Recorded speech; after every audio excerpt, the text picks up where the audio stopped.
have 10 keywords when I design things. It's not that I always use these 10 keywords, but I think these are my main ingredients when I start thinking about design. It's very difficult for me to categorize all of my work into these 10 different keywords, but I think it's a mixture of these keywords. So it's about outline, error, process, multiply, link, conceal, skin, balance, fold, and magnifying. First would be to outline things. It's about finding borders in everyday life. I feel that the world is made of different borders, maybe light and shadow, maybe some things are mine and yours, or the inside and the outside.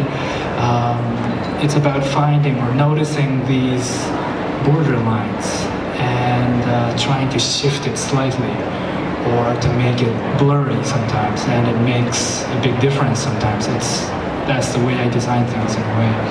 This is a collection of furniture called the Thin Black Lines that I showed at the Saatchi Gallery in London. It was 2 years ago. It was trying to create new functions and volumes. This is like a coat hanger. Creating objects using only the border lines, outlining things. It wasn't about using luxurious materials or anything like that. It's just steel metal, but to create something different and special. There are tables and mirrors. I placed this half-cut cube on the mirror, so it becomes like the cubes are floating. We made an outline of the vase so that the top part of the vase supports the flowers and the bottom part becomes like a tray for the water. This is an office that we did in Japan. This again was about thinking about borders, about privacy, and how we can open up spaces in between, or close space between. It wasn't about creating walls and doors and things, or it wasn't about having these screens that are used for offices, but we wanted to find something in between, so that when you sit down you have your own privacy, but when you stand up you can talk to anyone, because there's a link between the different spaces.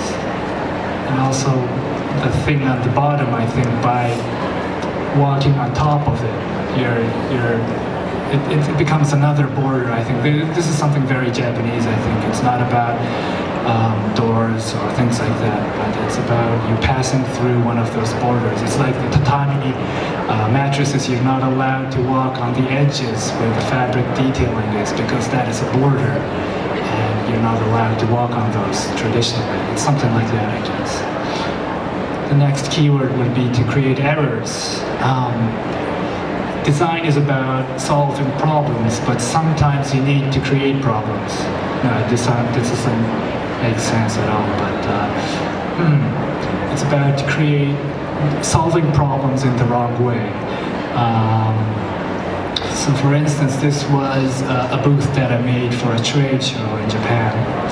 It seems like objects, pieces of furniture are placed on the floor with spotlights, but what it is was that I didn't have a budget for spotlights or walls or anything, so I printed these spotlights on the floor and I just placed the objects.